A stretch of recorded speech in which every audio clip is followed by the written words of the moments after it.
എറണാകുളത്തെ പരിപാടി കഴിഞ്ഞിട്ട് തൃശ്ശൂർ വന്ന് കാലുകുത്തിട്ടുണ്ട്. എന്തൊക്കെ പറഞ്ഞാലും നമ്മുടെ നാട്ടിലെത്തി കഴിഞ്ഞ ഒരു സമാധാനം. പൂരം കഴിഞ്ഞാൽ പിന്നെ നമ്മുടെ വടക്കുന്നാഥന് അടുത്ത് കാണുന്നത് ഇപ്പോഴാണ്. അവിടെ നേരം ഞാൻ പോയത് പെട്രോൾ അടിക്കാൻ വേണ്ടിയില്ല. ഇപ്രാവശ്യം ഞാൻ 400 രൂപയ്ക്ക് പെട്രോൾ അടിച്ചിട്ടുണ്ട്. 3-4 ദിവസമായി ഞാൻ സ്വിഗ്ഗി ഓടിയിട്ട്. അപ്പൊ നാളെ മുതൽ എന്തായാലും സ്വിഗ്ഗി ഓടെ ഇറങ്ങണം. പോലെ തന്നെ വണ്ടിയിൽ എയർ ഉണ്ടായിരുന്നില്ല. നമ്മൾ ജോലിക്ക് പോകാത്ത ദിവസമാണ് വണ്ടിയുടെ കാര്യങ്ങളൊക്കെ നമുക്ക് നോക്കാൻ പറ്റത്തുള്ളൂ. ശരിക്കും പറഞ്ഞാലേ ഇവിടുത്തെ വിഷ്വൽ ബ്യൂട്ടി എന്ന് പറയുന്നത് ഇതാ നിൽക്കുന്നൊരു അമ്പലമാണ് ഗൈസ്. അവിടെ കുറച്ച് കുരുകൾ നിൽക്കുന്നുണ്ട്. കല്ലെടുത്തെറിഞ്ഞല്ലേ പറക്കുന്നതാണ് നല്ല രസമായിരിക്കും. നോക്കട്ടെ.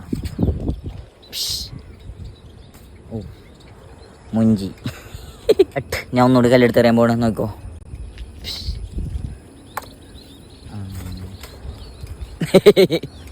അതുപോലെ തന്നെ എനിക്ക് എൻ്റെ വീടിൻ്റെ പുറത്ത് അന്തരീക്ഷം ഭയങ്കര ഇഷ്ടമാണ്. ഒരു മഴ പെയ്ത് കഴിഞ്ഞ് നോക്കി കണ്ടോ, നല്ല രസവും നല്ല കൂളിങ്ങും രസമാണ്. ചായ വയ്ക്കാം.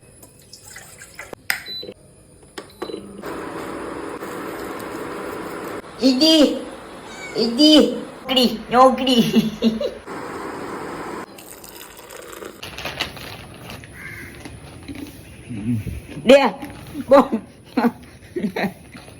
വീടെടുക്കാൻ സമ്മതിക്കില്ല തെണ്ടി.